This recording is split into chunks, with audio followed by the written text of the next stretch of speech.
Tatlong kabataan, tatlong puso. Nagkasangasangang kwento ng pag-ibig sa loob ng Pinoy Big Brother House na sinubaybayan ng lahat. Ngayon, handa na silang harapin ang mas matinding hamon sa outside world. Yves, Myrtle, and Kit, their untold love triangle story matapos ang Pinoy Big Brother Teen Edition 4, ilalantad. The Buzz Exclusives. Si Yves, umpisa pa lang ay naging bukas na sa tunay na nararamdaman para kay Myrtle. Ngunit matapos ang ilang di inaasahang pangyayari sa loob ng bahay, naging mailap sila sa isa't isa. Kaya naman, naging malapit si Myrtle kay Kit. Di man sigurado sa tunay na nararamdaman para kay Myrtle, sinigurado ni Kit na lagi siyang masasandalan sa oras ng pangangailangan. Kahit nasa outside world na ang tatlo, patuloy pa rin di umano ang panliligaw ni Yves kay Myrtle, habang si Kit ay nananatiling malapit na kaibigan nito. Mas tumindi pa nga kaya ang kwento ng love triangle na ito sa pagpasok nila sa top-rated seryeng Kahit Puso'y Masugatan. Live sa The Buzz, Yves, Myrtle at Kit, The Buzz Exclusives. Tuloy-tuloy talaga ang PBB Teens Fever. We have the big winner Myrtle and of course Kit and Yves. Welcome to The Buzz. Hi po. And to your fans club sa Kittel na nandito ngayon. Wow! Fans ni Kit, fans ni Yves. Hi! So before we start, syempre ibigay muna natin ito sa nag-iisang babae sa inyong gitna. Yes, para sa ating big winner. Oh, ano, kamusta na, Myrtle? How's life after winning the PBB Teen Edition Sobrang 4? saya. Like, nakikibanda kami ulit ng mga ibang housemates, tapos we're meeting new people, tapos ang daming opportunities sa amin. Speaking of opportunities, may bagong teleserye na pasok ka na.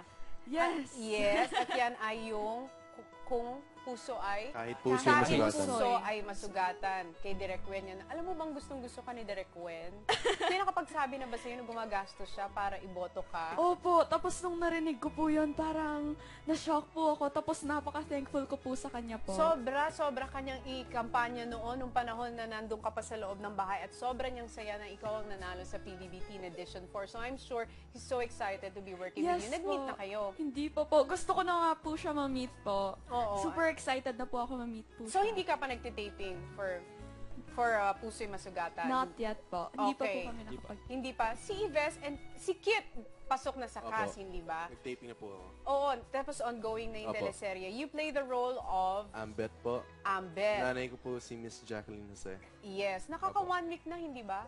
More than 2 weeks. Like, 3? 3 weeks. 3 weeks. Oy, updated talaga kayo.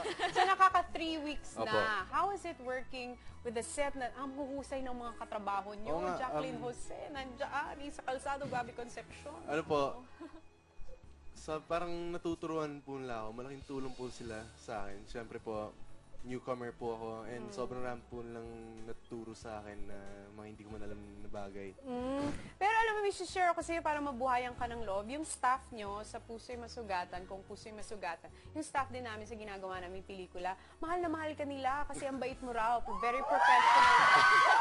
Oo, sabi nila, masarap ka raw katrabaho kasi mabait ka, hindi lang bukod sa gwapo. Mabait ka raw at saka very professional. So, gustong-gusto ka nila. Ikaw naman, Yves, pasok ka rin sa Kung Puso'y Masugatan? Opo. Ah, okay. Akala ko pasok ka sa puso niya. Or sa ka ba pasok sa puso niya or doon sa teleserye? Papasok ka rin sa serye. Opo. Nakapasok ka na o papasok pa lang? Papasok. Okay. You will be playing the role of... sabay kayong papasok. Play the role of... Miko. And then you will be playing the role of... Catherine. Catherine. Ano ang gagawin ni Catherine sa soap na ito? Actually, ano po siya, isa po siyang cosplayer po. Tapos may wow. lihim po siya doon sa story. So, cosplayer abangan. na may lihim. Yes Siya ba po. yung lihim mo? Si Hindi. Ano ka naman doon? Anong role na? Kaibigan po ako ni Kat. Kaibigan ni Catherine. Okay. Kasi dito sa senaryo natin ngayong lahat, ay parang nakikita ko magkakaroon ng love triangle. Opo. Opo. Ano to sa totoong buhay? Pati sa totoong buhay meron? Pwede rin po. Kasi, puntahan na natin yung totoong love triangle. Hindi ko na babasahin to kasi alam ko naman yung story nyo eh.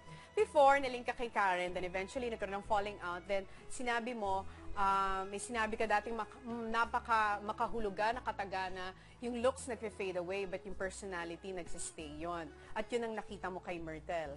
Opo. Balita ko mas close ka na sa mami ni Myrtle. Lagi daw kayo magka-text? Di naman po lagi, pero nagkaka-text po kami. Ano tinetext mo sa mami niya? Kinukumusta niya po ako. Wow! Oy, nagkakamustahan. Sino mas madalas mong ka-text? Si mami o si Myrtle? Pareho po. Uy, bago yun ha. Yung maliligaw mo, ka-text mami mo. Oh, di ba?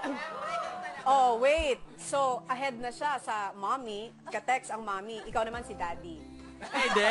Sino ka-text mo naman? Madalas. Si mami din. Ka-text mo rin si mommy? Si mommy maraming ka-text, ha? Busy po si mommy. Active din ang text life ni mommy. So, okay. Ito kasi, ha, bago talaga si Kit, kayo talaga naman ang naging close sa loob ng bahay. And then, nagkaroon din ng eventually, naghiwalay na nga kayo ng girlfriend mo dahil ang napupusuan talaga ng puso mo, ang tinitibok ay, sino? Myrtle po. Si Myrtle. So hanggang ngayon tuloy-tuloy ang panliligaw. Oo, kung ano ako sa loob nga, ganun din ako sa labas. Ay, consistent. Totoo ba yun? Consistent? Ano? Opo. Uy, paano yan? Kasi ang priority mo ngayon ay studies and then showbiz and then love life. So paano may ibabalance yun? Ano po, friends pa rin po kami. Importante po talaga sa akin po yung opportunities po. Same with kay Kit at kay Ves, yun po yung important Kasi di ba, sa kanila. parang you're very goal-oriented, ayaw mo ma-distract. So, okay na yung may inspiration ka. Balita ko, binigyan ka niya ng Mario something, Super Mario. What is that stuffed toy? Opo. Bakit Super Mario? Actually po, pinapabigay po yun Nino? sa kanya ng Kittle Fans Club po. Oh, so hindi galing sa'yo? Opo. Pero po, matagal po yun nasa akin. Nasa loob po siya ng bahay. Okay. So, yun ang mali mo, hindi galing sa'yo. Dahil balita ko si Ives, may manggagaling sa'yo na ibibigay mo kay Myrtle. Opo. Asan yung ibibigay mo daw na yun? Sinabi mo kasi bibigyan mo siya ng Siamese na cat or twins. Gusto mo bigyan mo siya ng Siamese twins. Ay! Ito na ang gift giving. Tuwang-tuwa. Tuwang-tuwa si Myrtle doon sa... Rilakuma. Ano yung lakuma? Rilakuma po. Ano ba yun? Best friend niya. Anime Ano yan? character. Ano yung character yan sa anime? Japanese bear po siya. Japanese bear. Nakapagbigay on air.